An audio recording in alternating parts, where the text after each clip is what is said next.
Good morning, everybody. The day has arrived. Welcome to Aspire, the power of the arts to transform learners' lives. We sat down, Deborah, Joe Barber and I, about 2 months ago, and we had this little set of KPIs that we needed to fulfill. And it was all about having an impact on other teachers. So we started off saying, well, why don't we just do a little teach meet? We put a tweet out there, and then Deborah said, well, why don't we just do an international festival? That's what Deborah's like to work for, everybody. And we have over 1,000 people involved in today in some form or another. It has been absolutely inspirational and a privilege to be organising it. I have had a taste of so many wonderful things. I have come to believe that actually we are indeed all artists, and I've been practicing my singing, my dancing, my folding, and I've been consistently inspired by some of the most extraordinary people I have ever met. And I know the word inspiration is overused, but genuinely that feeling of something bubbling up inside you where you think, actually, after this grim year we've had, there is so much to be hopeful about.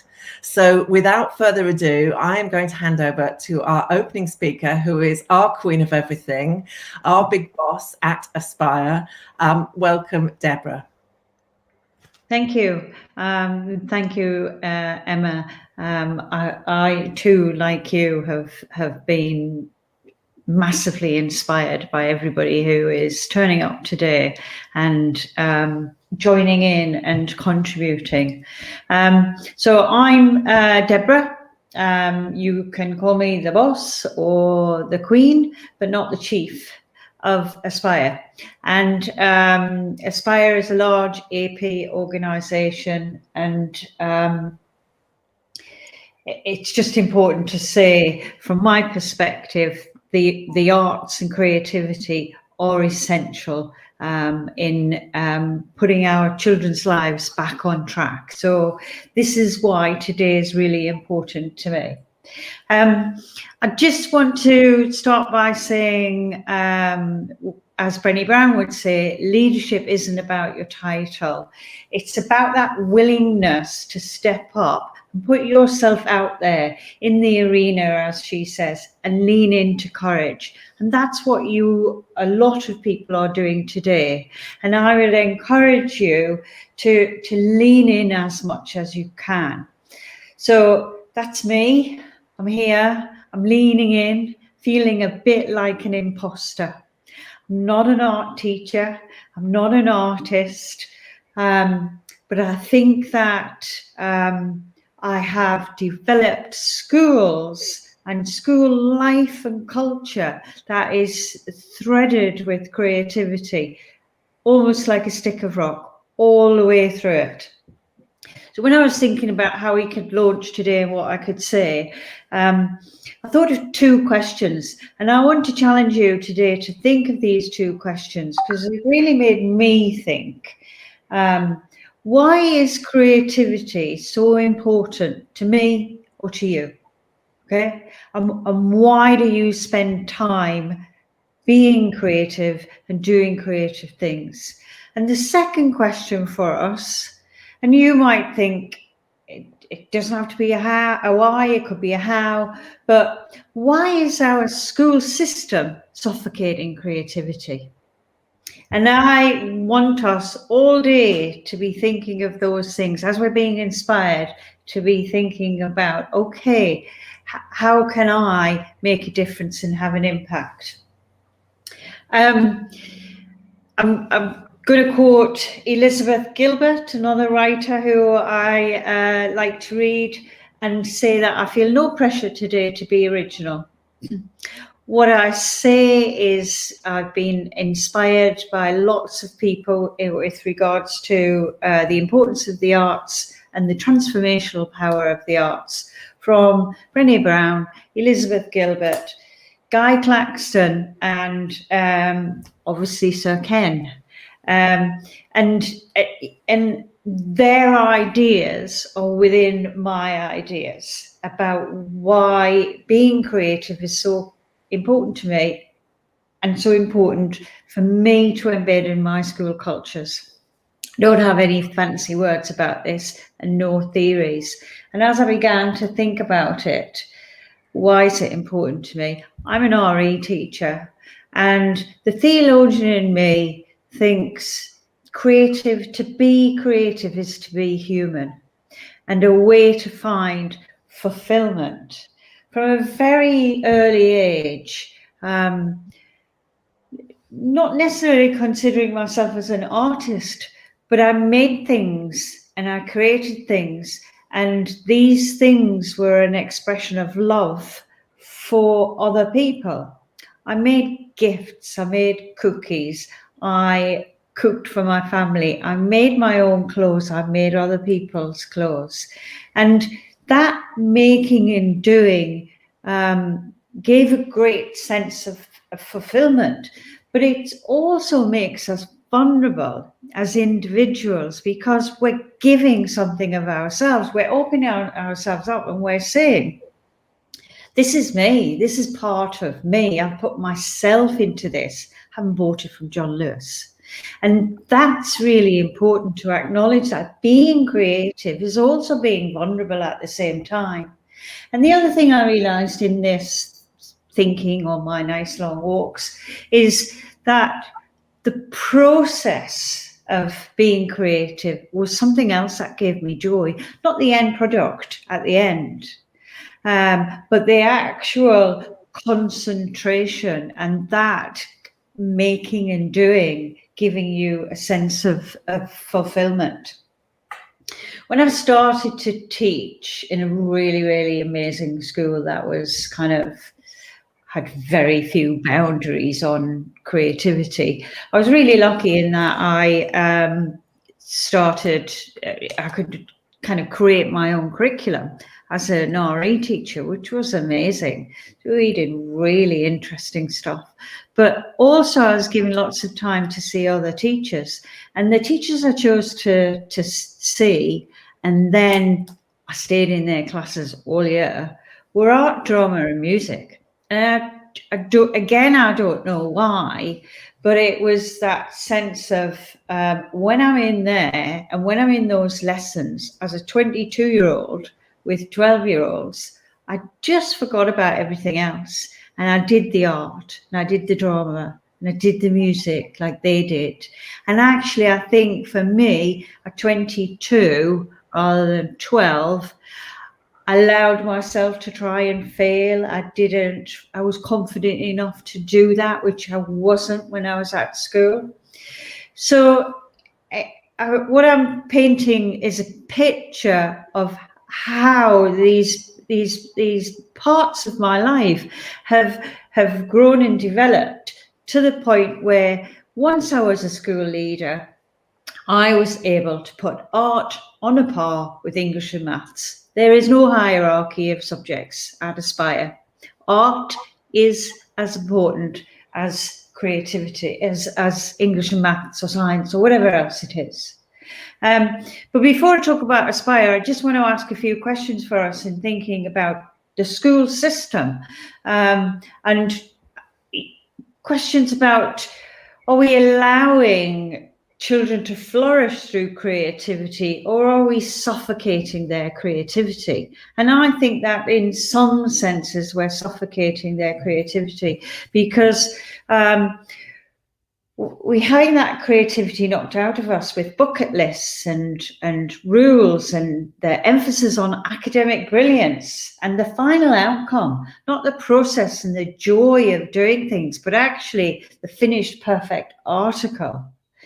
And Brené Brown, I think this was Gifts of Imperfection, her book Gifts of Imperfection. Over 13 years, she interviewed adults, and 85% of those adults talked about an event in school that was so shaming it changed the way they thought about themselves. Okay? 50% of that 85%, those wounds, shaming wounds, were creativity wounds. It was about people's creativity. She calls them creativity scars. And that's where I come on to Aspire. Our children are full of scars of all different kinds. They're frightened of getting things wrong. They have a fear of shame. And what we do at Aspire, what each and every member of staff does, not just the art teachers, and is we embrace them with love, first of all. And that acceptance that you're worthy, no matter what you produce. So your worthiness is a right in itself. And we get them to dig deep and remember that inner child, the playfulness. And I think that's really important. Playing as a part of creativity, playing with kind of pastry stuff or Play-Doh and getting messy as part of that process of developing creativity. And we allow them to reconnect with achievement through creativity. We do loads of stuff, absolutely loads of stuff, and massive list. Things like glass making, jewelry making, wood cutting, even trying different forms of dance or drama, loads and loads of ways. And there are no set kind of, this is what we do. We do what the children are interested in and how they want to express their creativity. There's lots and lots of stories that I can tell you, but keeping it brief, I'm going to tell you just two. The best Lady Macbeth I ever saw was in Aspire with a year 11 girl who had severe eating disorders. Amazing, absolutely amazing. And the best Christmas cake I ever saw, and I love the creativity of food and cooking food. This Christmas cake was made from scratch. It was beautifully decorated in, beautiful wrapping and everything. And the girl had done it all herself. And some would say it was spoilt by the letters she wrote on the top of the cake. See you next Tuesday. But and that was her, and that was all she was going to write. But the process she'd gone to, and the joy and the sense of fulfillment, she'd created this beautiful thing. And in a sense, writing that maybe was her way of saying, I'm not going to feel any sense of failure because you'll look at that word, you won't look at the whole thing. Creativity arts, what I want to say is it has an amazing power to transform lives. We see it on a daily basis, and not just for our students who are connecting with their childhood playfulness and creativity, but also with our staff. So every year we have a staff revival day, which is CPD day, but we call it Revival Day, and it is about revival. It's about creativity, it's about fun, and it's about connection. And we have been to some amazing places. We went to the Globe one year and we took over the Globe, and we went on the stage and we strutted our stuff on the stage at the Globe, and everybody did that, and it was great to see everybody joining in on that. And doing lots and lots of role plays, and we all got to wear a crown, okay? And I'm choosing the Queen's crown rather than the warrior crown, and rather than the chief crown.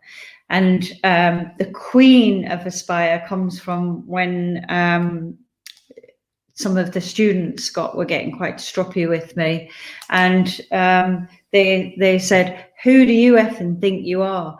The Queen of the Hill, the Queen of Aspire." And I'm like, yep, I'll take that. It's better than chief exec any day. Today is a really important day for us in Aspire and for everybody who's here. Use today to nourish your creativity. really nourish your creativity. And as Elizabeth Gilbert says, if you are alive, you are a creative person. Everyone today is a creative person. Today has been made possible because of the charitable donations of the Rothschild Foundation and Artswork. And we wouldn't be here and we wouldn't be doing some amazing learning as a team of staff at Aspire without their support. We're going for gold with the Arts Award, and it's a great award for our students. If you haven't seen it, really look at it and see what it can do for your students to push the boundaries. And then I think it's I'm right on time, I think, Emma. I just want to say to everybody to have a great day. I'm looking forward to it. And, seeing what's going on throughout the day. Thank you so much, Deborah. Yes, a special thank you to the Rothschilds Foundation and Artswork, without whom this would not be happening. So thank you so much for your support. And we have people from Artswork represented today. I'm just sitting here working out how Rebecca is going to draw that cake. And wanted to introduce Rebecca on that note. We have Rebecca Osborne with us today. She's going to be dipping out of lots of different sessions and doing some graphic art based on those sessions, so we can capture the day in a really, really extra special way. Deborah talked about vulnerability. She talked about the giving of self, and there is nobody that epitomizes that more beautifully than Connor Powell, who is our second opening keynote. And without further ado, I'm going to hand over to Connor. Hi everybody, I'm Connor. I'm a filmmaker from South London, and before I start talking, I'd like to show you my short film, Ink.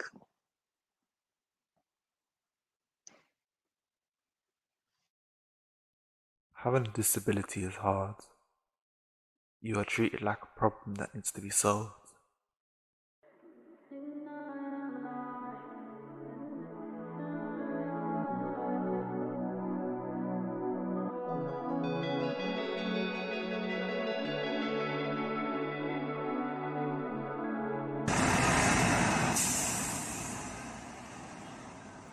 One thing about my brain is it's always making noise. Like, I can be a noisy place, but that plus my brain equals, well,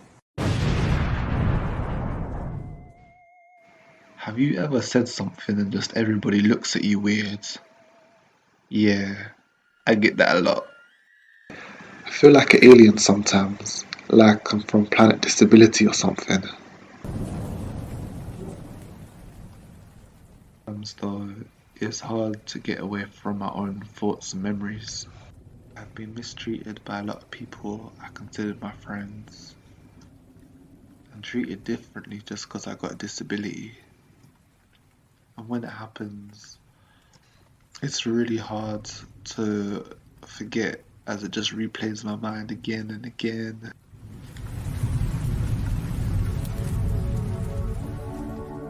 I started drawing again this year, and suddenly everything made sense again.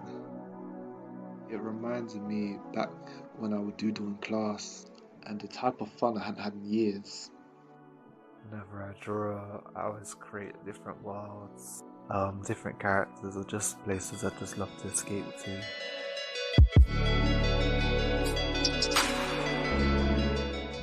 Drawing is like therapy to me. And not to sound too cheesy, but I always feel like I'm my more authentic self when creating. Sometimes I feel uncomfortable in neurotypical spaces, like I can't be me. And I mask myself. A lot of people do this, whether they've got autism, ADHD, or any other condition. I feel we do this because when you tell someone your diagnosis, there can be a lot of focus on what you can't do or what you struggle with, instead of the things you can do.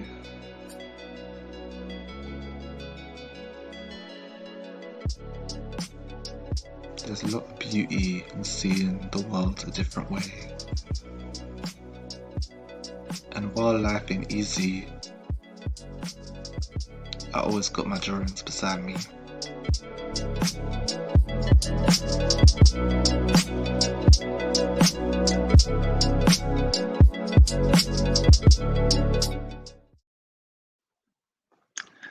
Oh, hi everybody again. I hope you enjoyed my film.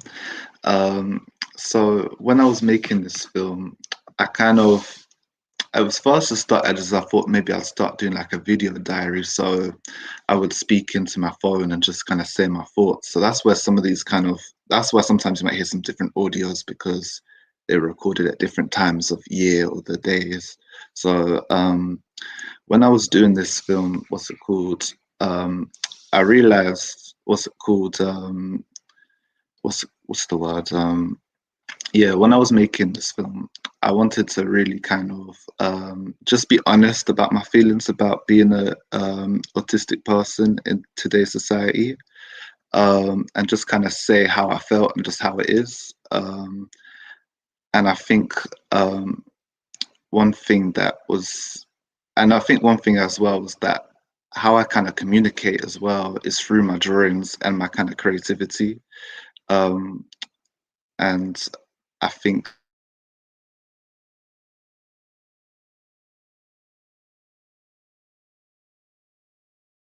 if I lose my words, I apologize.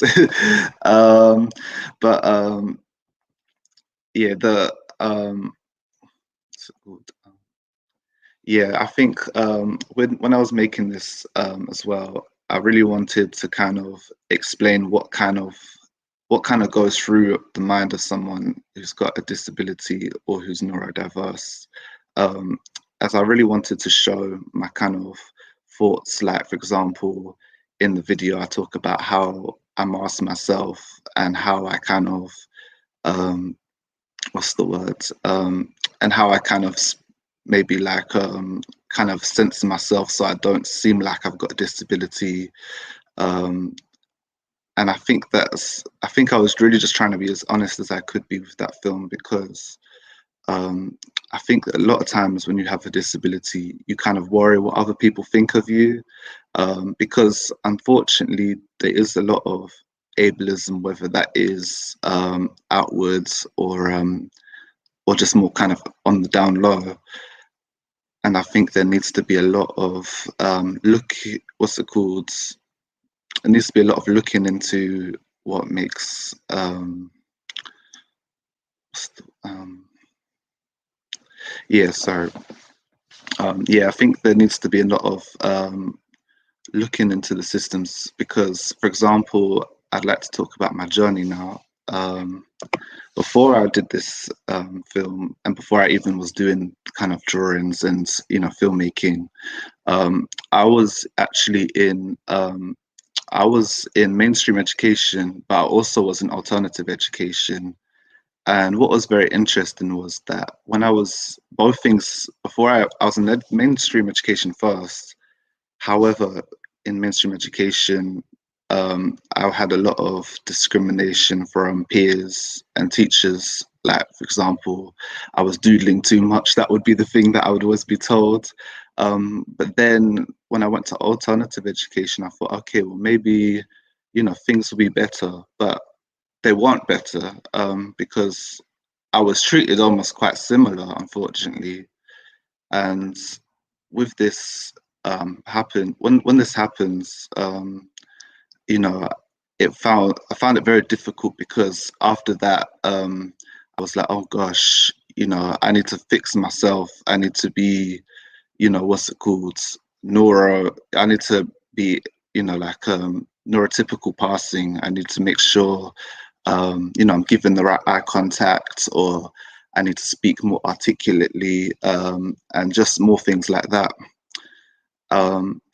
But I think as I grew older, I just realized this is a lot of pressure that I put on myself, but also how the education system has put on me. So at this moment in time, I'm trying to change that. And I think with this film, that was what I was trying to communicate with, that there's a lot of outwards influences that really kind of, you know, put a lot of pressure on disabled young people. And I really want to make sure that, you know, that things like that need to be changed, definitely.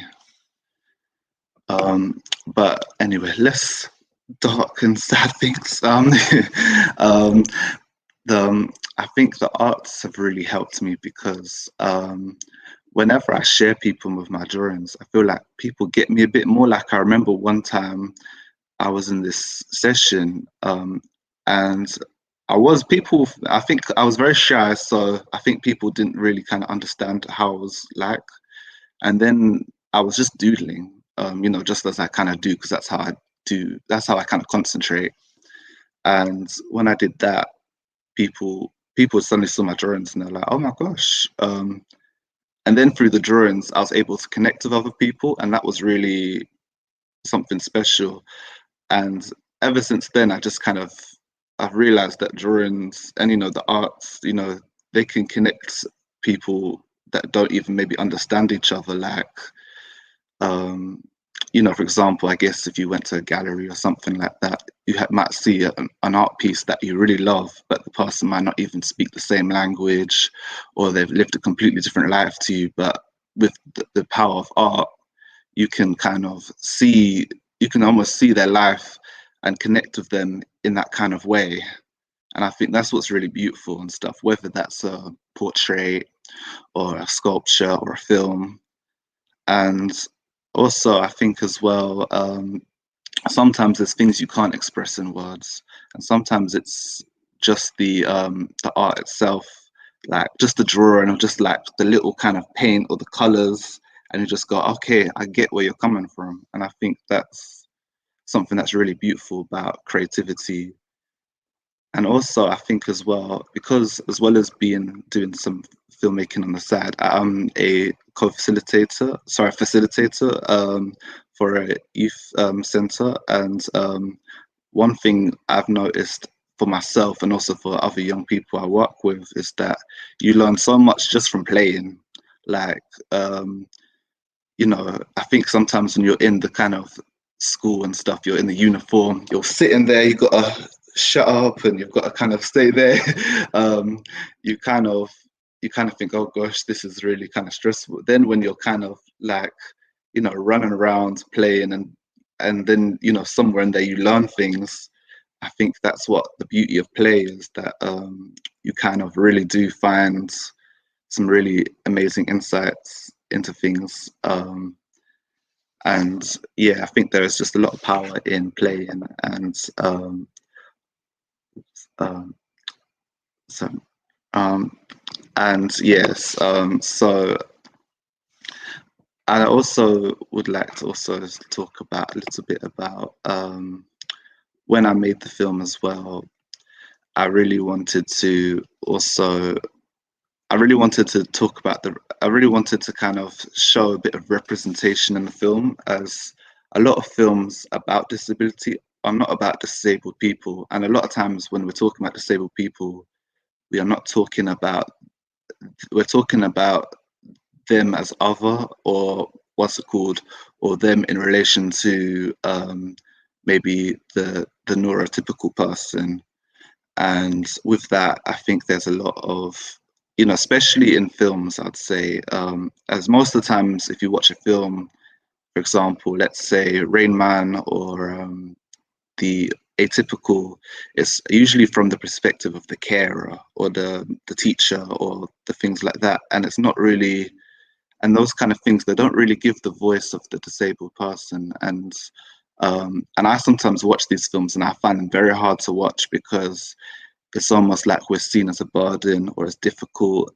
And me as a person, I hope that, you know, hopefully I can make some more films where I can really empower disabled people and show just how it is, rather than kind of showing it through the neurotypical lens. And I think as well with that, there needs to be more kind of look into kind of how we kind of how we are with disabled, how everybody is with neurodivergent voices. We need to have, basically, there needs to be more platforms for neurodivergent voices. As sometimes it's very hard to find things like, for example, I make films and I write and also I draw, but it's very hard to find the right kind of opportunities that, that are accessible and aren't stressful, and that really kind of give you that time to really kind of just say or create something that is very authentically you. And also there's not a lot of things, a lot of times we don't teach some of the brilliance and beauty of like difference. And there's some really amazing things about having autism or dyslexia or ADHD. I think one thing that I learned was that I don't think I would have the creativity or the drawing if I didn't have autism, for example. And also, a lot of there's just a lot of really amazing things that just need to be taught. And I think even to just like students that don't have these conditions, we do really need to talk to, I think there needs to be more education into that and just more understanding, because so many neurodivergent young people get bullied. And I think sometimes some of that is maybe ignorance to certain conditions, but also there is other things in society, unfortunately, that do affect that as well. But I think there just needs to be that kind of look into just, that there is just a lot of brilliance in there. Because, I mean, there's so many people, like, for example, Albert Einstein, he had dyslexia and he was called dumb in school. But, I mean, when you think of the smartest person, he's probably like the first person that all of us think of, isn't it? But saying that as well, I think it's important also to acknowledge the pain and the problems that neurodivergent people have in society as well, because there is just a lot of problems, whether that is in a mainstream school or an alternative education. And I believe that there really needs to we need to look at the kind of the brilliance, but also we can't ignore the problems, because we don't want to erase what's going on in society. And we really need to look into why are so many young neurodiverse people not employed, or even just why there's a lot of mental health or bullying that a lot of neurodiverse young people go through. And I think there needs to be like a bit of both. And I think there also just needs to be somewhere where we can really just, where it's also not just neurodivergent people telling you what is the problem, but we also need, the allies, and we need people to kind of help speak out on these issues. But my final words I'd love to just say and stuff is that you can do so much with people and stuff. I mean, creativity is just everything, I think. And sorry, I'm losing my words again. Yeah, but the important thing, I believe, with is is that there just needs to be, we need to just lift each other up. I think it's hard times, and I think if we allow, no, sorry, let me get my words right. Sorry, people.